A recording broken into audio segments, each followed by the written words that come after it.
یہ دعا جو ہے نا، میں اس کے فائدے پہلے بھی بتا چکا ہوں، کئی دفعہ بتا چکا ہوں. اس کو یقین سے پڑھا کریں، آپ کے مقدر اور نصیب کھل جائیں گے. اور نسلوں کے مقدر نصیب کھلوانے کے لیے اس دعا میں نے بڑی تاثیر دیکھی ہے. میں آپ کو کئی واقعات بیان کر چکا ہوں، میرے پچھلے درس ربنا آتنا کے اٹھا کے دیکھیں. اس دعا میں بڑی طاقت ہے.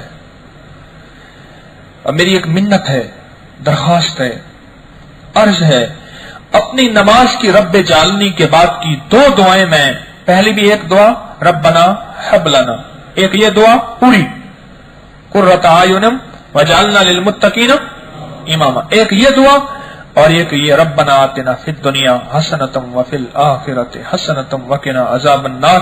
ایک یہ دعا رب جعلنی کے بعد جتنی تیز نماز پڑھیں، جتنی نماز پڑھیں، ان دو دعاؤں کو اپنی زندگی کا حصہ بنائیں. اگر اپنی نسلوں کا مقدر نصیب چاہتے ہیں اور چاہتے ہیں کہ آپ کے بعد نسلیں اور مقدر نسلیں بھوکھی نہ مریں، فقیر نہ بنیں، کشکول نہ اٹھائیں، فقر و فاقے میں نہ جائیں، غربت اور تنگدستی میں نہ جائیں، اور نسلیں آباد اور شاد ہوں، نسلوں کے لیے چھت اور چھتری ہو، اور نسلوں کے لیے زندگیوں کے ساتھی اور سہارا ہو، اور نسلوں کے لیے کوئی ایسا زندگی میں انہیں ساتھی مل جائے جو انہیں سنبھال لے، جو ان کا ساتھی بن جائے، جو ان کا میر کارواں بن جائے. یا ہمیں زندگی میں اللہ غربت، تنگدستیاں، فقر و فاقے سے بچائے یا پریشانیوں سے بچائے، اور ہم چاہتے ہیں کہ ہماری ضرورتیں سدا غیب سے پوری ہوتی رہیں اور رحمت عافیت کے اللہ دروازے کھولے رکھے، اور ہماری نسلوں میں مجرم، ہماری نسلوں میں قاتل، ہماری نسلوں میں ڈاکو، ہماری نسلوں میں بدکار، ہماری نسلوں میں فحاشی پھیلانے والے اور فحاشی پھیلانے کے سفیر نہ بنے، یا ہماری نسلوں میں اپاہج، لولے، لنگڑے، کانے، اندھے، بہرے اور معذور ٹانگوں سے، ہاتھوں سے، کانوں سے نہ بنے.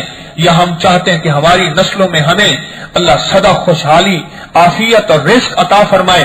یا ہم یہ چاہتے ہیں کہ ہماری جس طرح ہم خوشحال ہیں ہماری نسلیں اس سے کہیں زیادہ خوشحال ہو جائیں.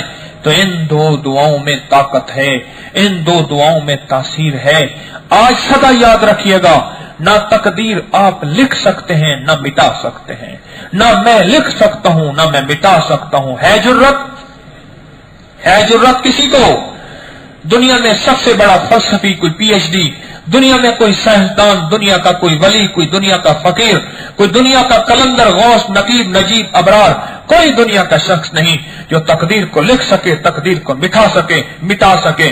رب کعبہ کی قسم، یہ رب نے صرف اپنے ہاتھ میں رکھی ہے، یہ چیز میرے رب کے پاس ہے.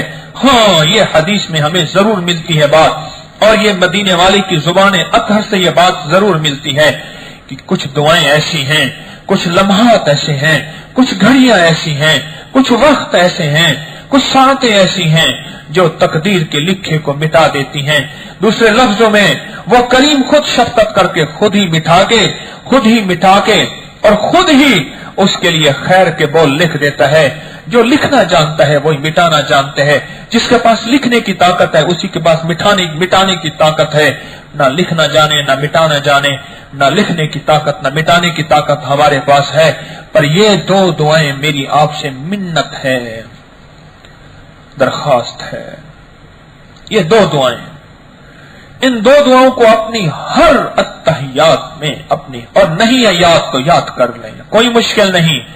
ان پڑھ سے ان پڑھ بندہ ہر چیز یاد کر لیتا ہے اور اس کو ہر چیز یاد ہو جاتی ہے، اس کے لیے کوئی مسئلہ نہیں ہوتا. ان پڑھ سے ان پڑھ بندہ اس دعاؤں کی عجیب تاثیر دیکھی ہے، نسلوں کے لیے، رزق کے لیے، صحت کے لیے، برکت کے لیے، اور گھروں کے جھگڑے دور کرنے کے لیے، آپس میں نفرتیں مٹانے کے لیے، بیٹی اور بیٹوں کے نصیب اور مقدر کو روشن کرنے کی بڑی عجیب تاثیر ہے. اس دعا میں ایک انوکھا راز ہے، اس دعا میں ایک انوکھی طاقت ہے، اس دعا میں، ان دعاؤں میں ایک انوکھا اللہ کا نظام ہے بس جو پوشیدہ ہے. اور دونوں دعائیں قرآنی دعائیں ہیں،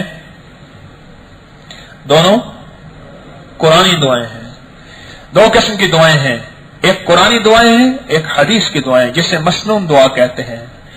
اللہ کا مقام بڑھا، اللہ کا قرآن بڑھا، اور اللہ کے قرآن کی طاقت بڑھی، اس کی قوت بڑی تو اس کی دعاؤں کی تاثیر بھی بڑی.